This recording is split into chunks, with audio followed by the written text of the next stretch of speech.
Good morning everyone. रसायन के कालांश में हमारे सभी छात्र छात्राओं का मैं पुनः स्वागत करता हूं। बच्चों, मेरे पास मेरे जो कक्षा 12वीं के बच्चे हैं उनके लगातार मैसेज आ रहे हैं व्हाट्सएप के माध्यम से कि आपके द्वारा जो प्रायोगिक रसायन का भाग चल रहा था उसे मैंने अच्छी तरह से पढ़ लिया है सर, लेकिन अब आप आगे के वीडियो क्या बनाना, कौन से वीडियो आएंगे उनके बारे में थोड़ा बताएं। बच्चों, चूंकि अभी 2-3 महीने बाद आपका एग्जाम आ जाएगा, इतने समय में आपका पूरा सिलेबस तो कवर हो नहीं पाएगा। तो मैंने सोचा क्यों ना बच्चों को ज्यादा से ज्यादा लाभ दिया जाए इतने कम समय में।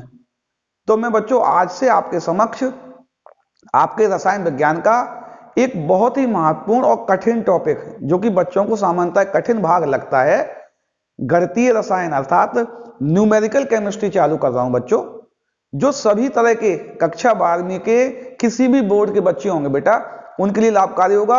अगर आप प्रतियोगी परीक्षाओं की तैयारी कर रहे हैं तो मैं उस लेवल के क्वेश्चन भी इसमें बताऊंगा, आपको वहां भी लाभ करेगा बेटा। सभी लेवल के क्वेश्चन को कवर करेंगे हम, और हमारा मुख्य उद्देश्य, चाहे हमारे 5 पार्ट हों बेटा, चाहे 3 पार्ट हो, उस पार्ट से संबंधित सारे न्यूमेरिकल हमें आने चाहिए।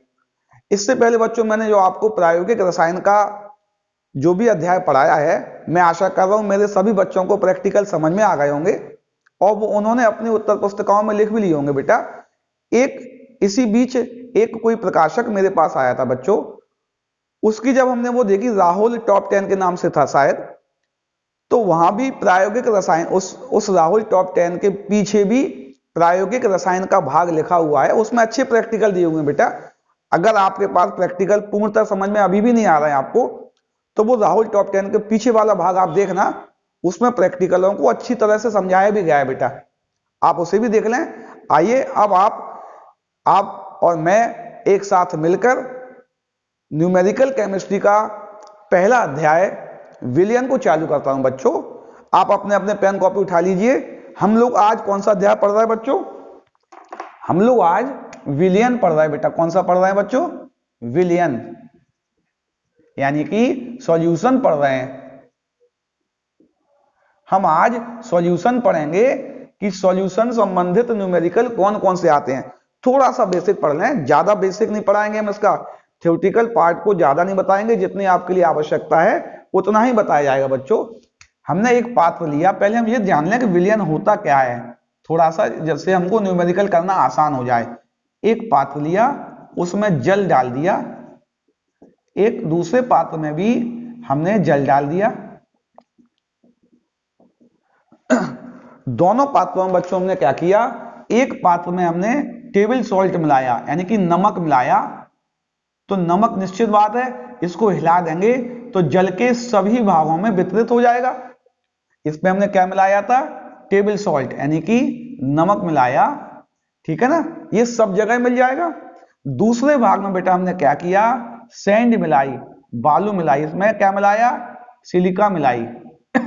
तो निश्चित जब इसको हिलाने के बाद रख देंगे तो सिलिका के कण, यानी कि बालू के कण, जो बालू है वो कण क्या होंगे? ये नमक है।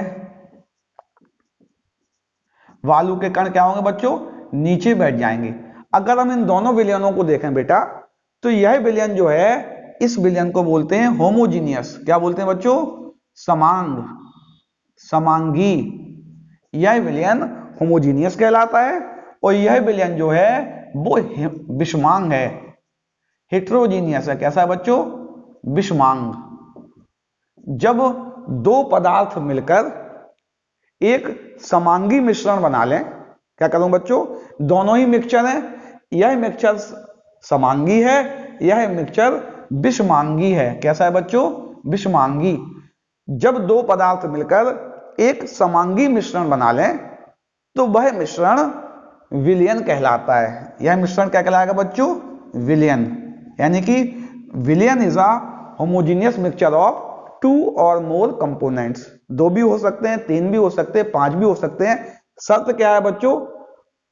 मिक्सचर होमोजीनियस होगा, समांगी होगा। विलयन में मुख्यतः 2 घटक होते हैं। कौन कौन से बच्चों? सॉल्यूट और सॉल्वेंट, अर्थात विलेय और विलायक।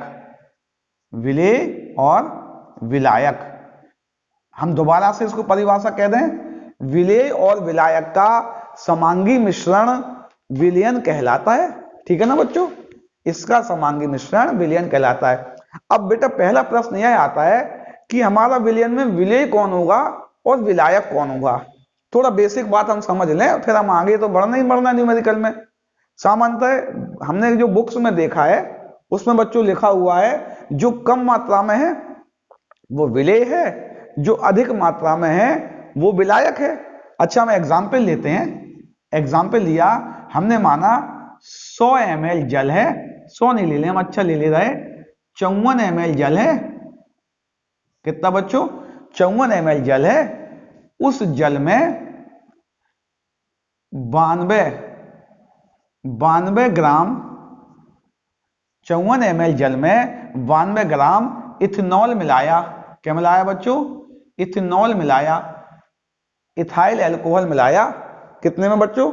36 और 6 42 और 24, ठीक है। इसमें 92 ग्राम इथेनॉल मिलाया। इसमें विलेय और विलायक कौन होगा? अगर आप पुरानी परिभाषा याद रखेंगे, जो कम मात्रा में वो क्या, कम मात्रा वाला विलेय और अधिक मात्रा वाला विलायक, तो आपके हिसाब से तो ये विलेय हो जाएगा बच्चों, है ना, और ये विलायक हो जाएगा। लेकिन ये वाली परिभाषा नहीं है बेटा सही। हमें क्या करना है, प्रश्न आता है जब परिभाषाएं पढ़ते हैं, विलयन में वो कंपोनेंट जो कम मात्रा में होता है वो विलेय और अधिक में होता है तो विलायक। वो मात्रा कौन सी है बच्चों में, हमें क्या देखना है, वो मात्रा कौन सी है। कोई भी मात्रा ले लें क्या हम? नहीं, जिसके नंबर ऑफ मोल्स कम होंगे। क्या कह रहा हूं बच्चों, मैं दोबारा कह रहा हूं, ध्यान से सुनना है। जिसके नंबर ऑफ मोल्स कम होंगे, the lesser number of moles in a solution component is called solute. अर्थात जिसके नंबर ऑफ मोल्स सॉल्यूशन में कम होंगे वो सॉल्यूट होगा बेटा, जिसके नंबर ऑफ मोल्स ज्यादा होंगे वो सॉल्वेंट होगा। तो आपको सॉल्यूट सॉल्वेंट पहचानना है, इसमें पहचान के देखते हैं। अच्छा, हमने क्या कहा, 54 ml H2 है। चूंकि H2O की डेंसिटी 1 होती है, इसलिए इसका मास भी यही रहेगा, जो इसका वॉल्यूम है वही इसका मास है।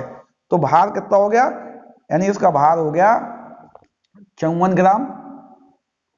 अणु भार निकाला, अणु भार निकालने के लिए 2H का 2, 1O का 16, यानी कि 18 हुआ।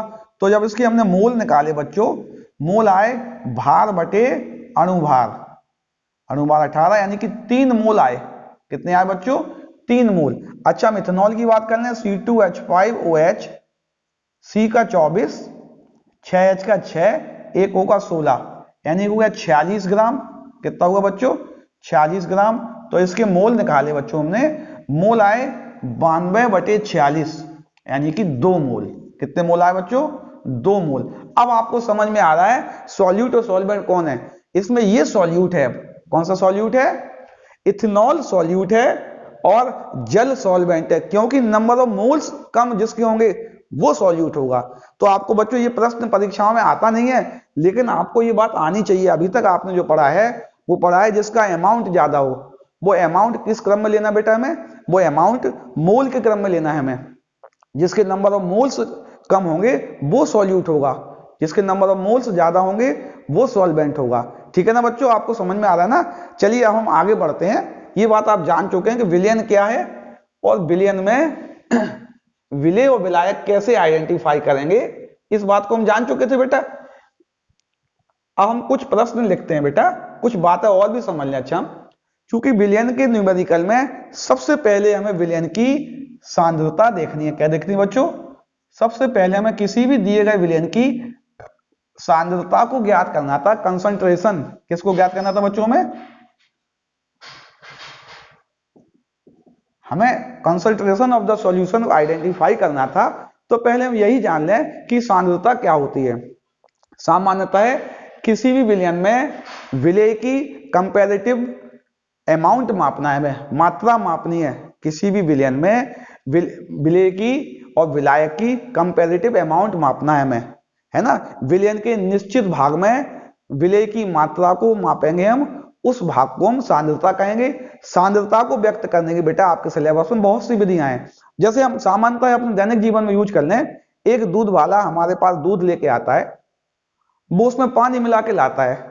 1 लीटर दूध में उसने 200 ml पानी मिलाया, तो हम पानी की इसमें क्या कर सकते हैं, जो पानी मिलाया उसका कितना प्रतिशत आयतन इम्प्योरिटीज है, पानी को इम्प्योरिटीज अगर मान लें हम, और कितना मास में इम्प्योरिटीज कितनी है, ये बहुत सी बात निकाल सकते थे हम। तो सांद्रता यानी कि विलयन के निश्चित भाग में विलय की अपेक्षित मात्रा देखनी थी, वो किस किस तरह से देख सकते हैं हम। आपके सिलेबस में बच्चों कौन कौन सी हैं, पहले है आपका मास परसेंटेज। कौन सा बच्चों, पहले आपका सांद्रता को मापने की विधियों में पहला आप मास परसेंटेज पढ़ेंगे, दूसरा आप पढ़ेंगे बेटा वॉल्यूम परसेंट। क्या पढ़ेंगे, वॉल्यूम परसेंट पढ़ेंगे आप। फिर आप पढ़ेंगे मास वॉल्यूम परसेंट, यानी मास परसेंट पढ़ेंगे हम, ये वाला मास इन मास, वॉल्यूम इन वॉल्यूम पढ़ेंगे। अभी सबके एग्जाम्पल बताएंगे हम आपको। वॉल्यूम इन वॉल्यूम पढ़ेंगे, मास इन वॉल्यूम पढ़ेंगे, मास वॉल्यूम परसेंट पढ़ेंगे हम। सामान्यतः इसका यूज जो हम मेडिसिन बनाते हैं, मेडिसिन में जो हमारा सॉल्यूट होता है वो सॉलिड होता है, इसलिए उसका मास ले लेते हैं, और जो सॉल्वेंट होता है ना बच्चों वो लिक्विड होता है, इसलिए उसका वॉल्यूम ले लेते हैं। तो मास वॉल्यूम परसेंट भी हमें आना चाहिए बच्चों, है ना। इसके अलावा तीसरा आता है, चौथा पार्ट्स पर मिलियन, पीपीएम कंसंट्रेशन। क्या ना पाएंगे हम बच्चों, पीपीएम कंसंट्रेशन की भी व्याख्या करेंगे हम। इसके अलावा पांचवा आता है मोलैरिटी। पांचवा कौन सा पढ़ेंगे बच्चों, मोलैरिटी पढ़ेंगे। छठवां हम पढ़ेंगे नॉर्मेलिटी। कौन सा पढ़ेंगे बेटा हम, नॉर्मेलिटी पढ़ेंगे। सातवां हम पढ़ेंगे बेटा मोलैरिटी। बीच में हम एक चीज और भी पढ़ लेंगे बेटा, यहां पे बीच में हम क्या पढ़ लेंगे, ये भी, इसकी भी व्याख्या होती है बेटा स्ट्रेंथ। स्ट्रेंथ भी हम बीच में पढ़ लेंगे, शक्ति जिसको बोलते हैं, वो भी बीच में आएगी कहीं ना कहीं, वो भी हम पढ़ लेंगे, थोड़ा सा भाग आएगा। मोलैरिटी पढ़ेंगे हम। सातवां हम पढ़े, आठवां हम पढ़ेंगे मोल फ्रैक्शन। हम कौन सा पढ़ेंगे बच्चों, मोल फ्रैक्शन भी पढ़ेंगे हम। मोल फ्रैक्शन को भी आइडेंटिफाई करेंगे, डिफाइन करेंगे हम। और स्ट्रेंथ के साथ साथ कभी कभी हम ये भी पढ़ लेते हैं फॉर्मेलिटीज। फॉर्मेलिटीज क्या होती है, तो हमें कंसंट्रेशन की इतनी मेथड एक साथ पढ़नी है बेटा आपको। इस सॉल्यूशन में विलयन की सांद्रता को व्यक्त करने की कितनी विधियां हैं, हम इन विधियों को पढ़ेंगे, जिससे हमें सॉल्यूशन का कंसंट्रेशन मालूम चलेगा। आज मैं आपके समक्ष बच्चों मुख्यतः 3 मेथड बताऊंगा, 3 नहीं 4 बता दूंगा, अगर समय होगा बेटा तो हम मास परसेंट, वॉल्यूम परसेंट, मास वॉल्यूम परसेंट और पार्ट्स पर मिलियन कंसंट्रेशन को मैं आपको समझाऊंगा बेटा, है ना। क्या कर रहा हूं मैं, मास परसेंट, वॉल्यूम परसेंट, मास वॉल्यूम परसेंट, पार्ट्स पर मिलियन की हम एक्सप्लेनेशन करेंगे आपको। चलिए मैं इनको देखता हूं। मैं पहले कुछ सवाल भी लिख देता हूं बेटा इसके, उन सवालों के साथ पूरे टॉपिक की व्याख्या की जाएगी। मैं पॉज करके बेटा कुछ सवाल लिख रहा हूं अभी, और उसके बाद इन चारों टॉपिकों को समझाता हूं आपको बेटा, है ना। चलिए बच्चों, मैं ये प्रश्न आपके समक्ष मैंने लिख दिए हैं बेटा, इन प्रश्नों को हल करते हैं। सबसे पहले हमने आपको बताया, हम निकालेंगे द्रव्यमान प्रतिशत किस किस में बेटा, डब्ल्यू में, और हम निकालेंगे द्रव्यमान प्रतिशत डब्ल्यूवी, और हम निकालेंगे आयतन प्रतिशत वॉल्यूम में। ये होते क्या है बेटा, है ना। जब हम प्रतिशत की बात करते हैं बच्चों, तो प्रति 100 भागों में देखते हैं। क्या देखते हैं बच्चों, प्रति 100 भागों में किसी घटक की मात्रा, ठीक है नहीं, प्रति 100 भागों में किसी घटक की कितनी मात्रा है वो उसका प्रतिशत कहलाता है, ठीक है नहीं। अभी हम बात कर रहे हैं बेटा द्रव्यमान प्रतिशत। तो किसी भी विलयन के 100 भाग द्रव्यमान में, किसी भी विलयन के 100 भाग द्रव्यमान में विलय का या किसी भी घटक का जितना भी द्रव्यमान आएगा वह उसका द्रव्यमान प्रतिशत कहलाएगा बेटा। यानी अगर x का द्रव्यमान प्रतिशत निकालना है बेटा, क्या निकालना है, x का द्रव्यमान प्रतिशत निकालना है, तो हम लिखेंगे x का भार या x का द्रव्यमान बटे विलयन का कुल भार।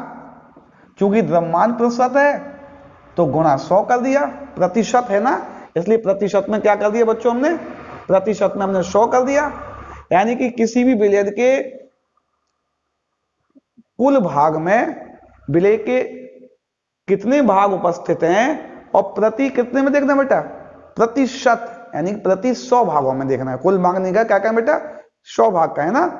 तो परिभाषा क्या हुई बेटा, द्रव्यमान प्रतिशत की बात करें क्या कहेंगे हम, किसी भी विलयन के 100 भागों में उपस्थित विलय के भागों को उस विलयन का प्रतिशत सांद्रण कहेंगे।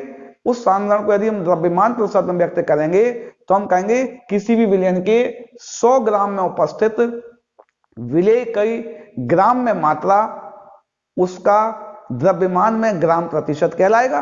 तो ये हो गया x का भार विलयन का कुल भार बटे गुणा 100। बिल्कुल ऐसे ही अब आप इसको यहां आइडेंटिफाई कर देना बेटा, यानी कि हमें विलय का भार जो है वो W में लेना है और विलयन का आयतन, विलय का भार लेना है और विलयन का आयतन लेना है बेटा। तो ये बिल्कुल सिंपल, यानी हम द्रव्यमान प्रतिशत x का निकाल रहे हैं किसमें, वेट वॉल्यूम में निकाल रहे हैं। किसमें निकाल रहे हैं बेटा, वेट वॉल्यूम में। तो हम क्या लिखेंगे, x का भार और विलयन का आयतन, विलयन का आयतन और ऊपर गुणा में 100। यदि हम निकालें बच्चों आयतन प्रतिशत, क्या निकालें बेटा, आयतन प्रतिशत निकालें, वॉल्यूम बाई वॉल्यूम निकलेगा अब तो ये। तो हम फिर वही लिख देंगे x का आयतन और विलयन का आयतन, विलयन का आयतन और ऊपर गुणा में 100। किसी भी टर्म में निकल सकता, सामान्यतः प्रश्न तीन टर्मों के आते हैं, वेट बाई वेट अर्थात भार अपॉन भार लिखेंगे, वेट बाई वॉल्यूम भार अपॉन आयतन लिखेंगे और वॉल्यूम बाई वॉल्यूम सामान्य। चलिए बच्चों इन क्वेश्चनों को सॉल्व करते हैं हम। क्वेश्चन नंबर 1 दिया है, पहले फॉर्मूला और लिख लें। अगर W बाई W आएगा, परसेंटेज आएगा तो क्या होगा बेटा, mass upon total mass into 100, ठीक है ना बच्चों। W बाई V आएगा परसेंटेज, तो mass upon V total into 100। यदि हमारा V आएगा परसेंटेज तो volume upon V total into 100। ये हम जान चुके ना बेटा, इनको याद रखना। एक और लिखना बच्चे, वॉल्यूम इक्वल टू होता है mass upon density. Volume equal to क्या होता है बेटा, मास अपॉन डेंसिटी। इसका भी हम यूज करेंगे बेटा, है ना। प्रश्न देखिए पहला, क्वेश्चन नंबर 1 दिया है 100 ml जल व 25 ग्राम NaOH का विलयन है, इसमें द्रव्यमान प्रतिशत निकालना है। तो बिल्कुल सिंपल क्वेश्चन है बेटा। सामान्यतः क्या हो गया, किसका द्रव्यमान प्रतिशत निकालना है हमें, NaOH का। हमें NaOH का द्रव्यमान प्रतिशत निकालना है, NaOH का द्रव्यमान प्रतिशत। कैसे निकालते बेटा, NaOH का भार विलयन का कुल भार गुणा 100। सिंपल है। तो NaOH का भार कितना है, NaOH का भार है 25, विलयन का कुल भार, चूंकि ये ml में दिया है बच्चों, ये आयतन दिया हुआ है 100 ml, लेकिन जल का घनत्व 1 होता है, इसलिए जो इसका आयतन होगा बच्चों वही इसका भार होगा, ठीक है ना। 100 ml 100 ग्राम के बराबर ही होगा, क्योंकि इसका घनत्व 1 होता है, इसलिए हम 100 ग्राम लिख रहे हैं इसको। तो हमने लिख दिया 100 धन 25 गुणा 100, यानी कि कुल भार हो गया ये, यानी 25 बटे 125 गुणा 100। ये इससे कट गए 5 बार और ये इससे कट गए 20 बार, यानी कि प्रश्न उत्तर हो गया आपका कि NaOH का द्रव्यमान प्रतिशत कितना हो गया बेटा, 20 हो गया ना, 20% NaOH हो गया हमारा, ठीक है ना बेटा। अगला प्रश्न देखते हैं। एक नमूने में नाइट्रिक एसिड 50% है वेट बाई वेट, यानी कि जब भी कोई परसेंटेज के क्वेश्चन आएंगे बेटा, हम इनिशियल अमाउंट वॉल्यूम में हो या मास में हो, किसी में भी होगा, वो 100 मानेंगे। क्या मानेंगे बच्चों, 100 मानेंगे। यदि 50% लिखा है वेट बाई वेट, इसका मतलब ये हुआ 100 ग्राम विलयन है, उस 100 ग्राम का 50% यानी कि 50 ग्राम HNO3 है, ठीक है ना बच्चों, याद रखना। यानी 50%। दूसरा W by W HNO3 means, इसका मतलब क्या हुआ बच्चे, जो विलयन है, विलयन का भार कितना माना जाएगा बच्चों, 100 ग्राम, और इस 100 ग्राम का 50% HNO3 का भार 50 ग्राम, ये दिया हुआ है बच्चों ना। 100 ग्राम विलयन में 50 ग्राम है, तो 100 ml में कितना होगा प्रश्न आया है ना। तो पहले इस 100 ग्राम को हम ml में बदल लें अगर, तो हमें मालूम चल जाएगा कितने ml में 50 ग्राम है। अभी तो भार में दिया बेटा, इसको यदि हम आयतन में बदल लें तो हमें ये मालूम चल जाएगा कितने ml में 50 ग्राम है, फिर हम 100 ml में अपने आप निकाल लेंगे। तो इसको जो है, ये जो भार है इसको आयतन में बदलना है, तो भार को आयतन में बदलने के लिए सूत्र है, ठीक है नहीं। यानी क्या है, आयतन बदलना है तो आयतन इक्वल टू क्या होता है, मास अपॉन डेंसिटी। यानी इसका अगर वॉल्यूम निकालेंगे, किसका किसका निकालना बेटा, 100 ग्राम HNO3 का आयतन अगर हम निकालेंगे तो कितना आएगा बेटा, इसका भार कितना है 100 और इसकी डेंसिटी दी हुई है बेटा 1.3 ग्राम प्रति लीटर 1.30। इसको सॉल्व कर लें अगर, तो यहाँ पे 100 लगा दें, ये हट गया, ये इससे कट गया, यानी आपका आया 1000/13। इसको हम सॉल्व करेंगे अगर, 7 बार जाएगा 98, 2 बचेंगे ना बेटा, फिर 91 आएगा, सॉरी बेटा 91 आएगा, 9 बचेंगे, फिर 90 उतार लिए, अप्रोक्स 77 आएगा। कितना आएगा बेटा, अप्रोक्स, मैं अप्रोक्स लिख रहा हूं बच्चों है ना, अप्रोक्स 77 आएगा इसका आंसर। कितना आएगा बच्चों, 77 के अप्रोक्स आएगा, ठीक है ना, लगभग इसके बराबर आएगा। ये हमने नहीं, बिलियन का आयतन कितना आ गया, ml हो गया। अब ये क्या हो गया बेटा, ml। हम ये भी कह सकते हैं, प्रश्न दूसरा हो गया बेटा, 77 ml में 50 ग्राम HNO3 है। क्या हो गया बच्चों, ये जो मास था इसको हमने वॉल्यूम में बदल लिया, 77 ml में 50 ग्राम HNO3 है, तो 100 ml में कितना होगा, अब तो हम निकाल ही लेंगे। क्या लिखें बच्चों, 77 ml HNO3 विलियन में HNO3 का भार कितना है बच्चों, 50 ग्राम है। तो 100 ml विलियन में HNO3 का भार कितना होगा बच्चों, 50/77 गुणा 100। इसको बेटा आप आंसर निकाल लेना, जो भी आंसर आएगा वो ग्राम में आपका HNO3 का भार हो जाएगा। आपको समझ में आना बेटा, क्या करना है हमें, 50 प्रश्न था, 50% HNO3 का सॉल्यूशन था, उसमें 100 ml में HNO3 का भार निकालना था।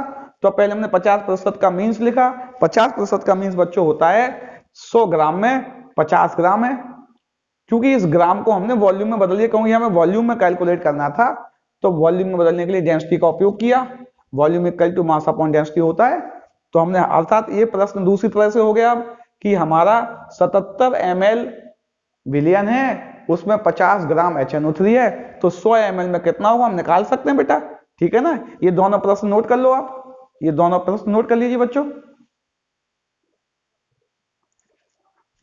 चलिए बेटा क्वेश्चन नंबर 3 करते हैं हम। क्वेश्चन नंबर 3 दिया है जो हमारा, क्या दिया हुआ है, 20% KI का जलीय विलयन वेट बाय वेट, इसको वेट बाय वॉल्यूम में चेंज करना है हमें, है ना बच्चों। वेट बाय वेट दिया है, वेट बाय वॉल्यूम में चेंज करना, अर्थात हमें सॉल्यूशन का वॉल्यूम चाहिए पड़ेगा। पहले तो हम लिख लें 20% बच्चों, 20% KI, इसका मीन्स क्या हुआ, अभी हमने बताया था, जब भी परसेंटेज आ जाए इसका मतलब हुआ विलियन का भार, विलियन का भार, WW दिया है, विलियन का भार हो गया 100 ग्राम, और KI का भार कितना हो गया बच्चों, KI का भार 20 ग्राम हो गया, है ना। क्योंकि हमें निकालना है वेट वॉल्यूम, अर्थात इसको हम वॉल्यूम में कन्वर्ट कर लेंगे, किसको, इस मास को हम वॉल्यूम में कन्वर्ट कर लेंगे, सॉल्यूशन के मास को। हम लिखें आयतन निकालना, अगर हमें विलयन का आयतन निकालना है यदि हम बच्चों, तो हम जानते हैं मास अपॉन डेंसिटी, मास 100 दिया है और डेंसिटी बच्चों दी हुई है इसकी 1.25 लग दिया। इसको हटाया, यहाँ पे 100 आ गया, इससे ये इससे 4 टाइम कटा ना, अच्छा, और ये इससे 5 टाइम कटा और ये 20 टाइम कटा, यानी आंसर आया 80 ml।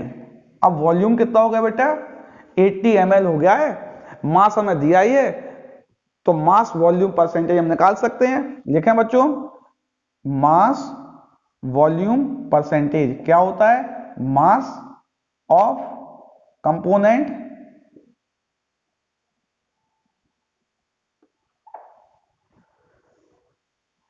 और क्या होता है? Volume of solution multiply by 100। चलिए भाई, मास ऑफ कंपोनेंट कितना दिया था हमें? 20। वॉल्यूम ऑफ सॉल्यूशन कितना आ गया बच्चों? 80 और मल्टीप्लाई बाई 100।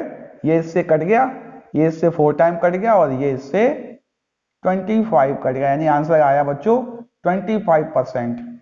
किस में आ गया अब ये बच्चों? वेट बाई वॉल्यूम में आ गया। क्या था? वेट बाई वेट था, इसको वेट बाई वॉल्यूम में कन्वर्ट कर दिया। केवल हमने वेट को किस में कन्वर्ट कर दिया बच्चों? वॉल्यूम में कन्वर्ट कर दिया डेंसिटी की सहायता से।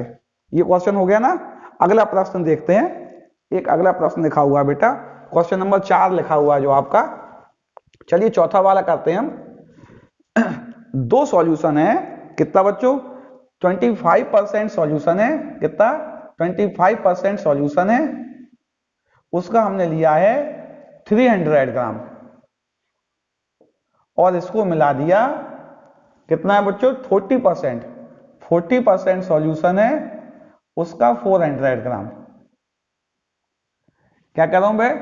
एक 25% का सॉल्यूशन है। 25% का मतलब होता है इस सॉल्यूशन में जो होगा वो सॉल्यूट होगा, वो टोटल अमाउंट का 25% होगा। 75% पार्ट सॉल्वेंट होगा, इसमें 60% पार्ट सॉल्वेंट होगा। अगर इसको हमने 300 ग्राम सॉल्यूशन हमारा है, तो निश्चित मानिए बच्चों इस 300 ग्राम का 25% क्या होगा? सॉल्यूट होगा। यानी मास ऑफ सॉल्यूट कितना होगा बच्चों?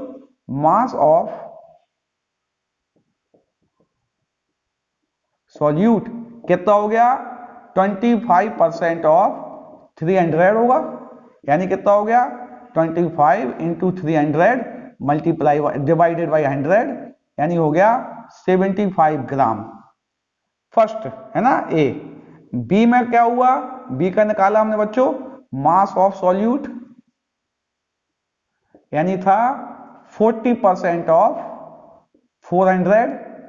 इसको हमने किया 40 इंटू 400 अपॉन 100, ये इससे कट गया 160 ग्राम। यानी कि सॉल्यूट का मास अगर इन दोनों को मिलाकर सॉल्यूशन बनाएंगे तो सॉल्यूट का टोटल मास कितना होगा बेटा? टोटल मास ऑफ सॉल्यूट, यानी कि विलेय का कुल मास, कुल भार हो गया। विलेय का कुल भार कितना हो गया बच्चों? 75 धन 160 बराबर हो गया 235 ग्राम। ठीक है ना, 7 6 13 235 ग्राम। विलयन का भार, विलयन का भार, विलयन का भार कितना हो गया? पहला 300 ग्राम था बच्चों और दूसरा 400 ग्राम था, यानी कि 700 ग्राम हो गया। अब तो निकल ही आएगा बच्चों, मास परसेंट निकालना था, डब्ल्यू परसेंट। डब्ल्यू परसेंट निकालने के लिए मास ऑफ द कंपोनेंट, यानी कि 235 upon total mass of the solution 700 multiply by 100, ये इससे कट गया 235 अपॉन 7। इसको डिवाइड करें, 3 टाइम गया 21 आ गया ना, 7 3 या 21, 2 बचे तो 7 3 या 21, 3 टाइम फिर चला गया, 4 बचे है ना, 7 5 जा और इसके समथिंग इतना इसका आंसर हो गया परसेंटेज। इसको और भी कर लेना बेटा, एक डेसिमल में और कर लेना आप, 33.5 कितना होगा? 7 3 या 21, 2 कैरी आउट हो गया, 25 हो गया, 21 फिर आया, 4 आया। ठीक है, इसको और आगे भी कर लेना आप। 33.5% किसका होगा बेटा? वेट बाई वेट इसका परसेंटेज निकल आया। ठीक है ना। प्रश्न क्या था?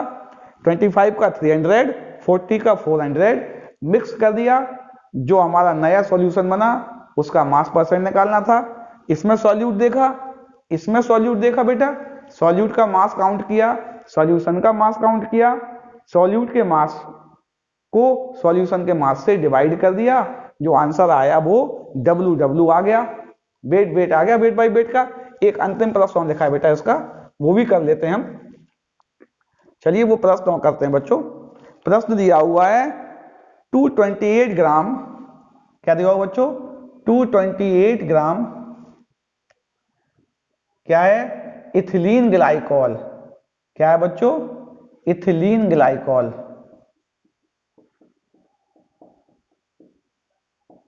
228 ग्राम इथिलीन ग्लाइकॉल है और किस में मिलाया गया, 200 ग्राम जल में मिलाया गया। इन दोनों को मिला दिया गया, चलिए मिला दिया गया। तो जो मिश्रण मिला उसकी WW में सांद्रता और WV में सांद्रता निकालनी है। WW में तो बच्चों आई जाएगी सी सांद्रता। अगर हम WW परसेंटेज निकालेंगे तो WW परसेंटेज किसका निकालना है हमें, चूंकि दिया, अगर नहीं दिया है तो हमें इथिलीन ग्लाइकॉल का निकालना है बेटा, है ना। किसका निकालना है अभी हम, इथिलीन ग्लाइकॉल का। इसको हम A मान लें, ये A है और ये B है। WW निकालना किसके लिए, ऑफ A के लिए बात कर रहे हैं। तो A का मास कितना है बच्चों, 228 और कुल मास कितना हो गया, 200 धन 228, 200 दिया है ना इसमें, हाँ 200 दे रखा है, और गुणा 100 यानी 228 बटे 428 गुणा 100। इसको सॉल्व कर लेना, जो आंसर आएगा वो हो गया मास परसेंट WW में। अगर हमें निकालना है वॉल्यूम, WV में निकालना है, तो हमें इसके लिए क्या चाहिए पड़ेगा बेटा, वॉल्यूम ऑफ सॉल्यूशन चाहिए पड़ेगा। क्या चाहिए पड़ेगा, मास ऑफ सॉल्यूट तो हमारे पास है, हमें वॉल्यूम ऑफ सॉल्यूशन चाहिए। वॉल्यूम ऑफ सॉल्यूशन के लिए अगर हमें मास दिया हो बच्चों, मास अपॉन डेंसिटी, तब भी निकाल सकते हैं। सॉल्यूशन का मास हमें दे रखा है 428 है। सॉल्यूशन का मास कितना दिया है, ये दिया है सॉल्यूशन का मास 428 है। सॉल्यूशन की डेंसिटी भी दे रखी हुई बच्चों, इसमें 1.07 दे रखी है।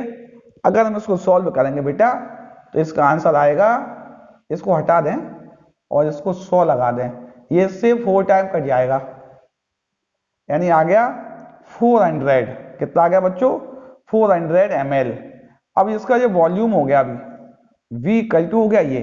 अब तो हम निकाल ही सकते हैं mass volume percent equal to mass of component total volume of solution multiply by 100।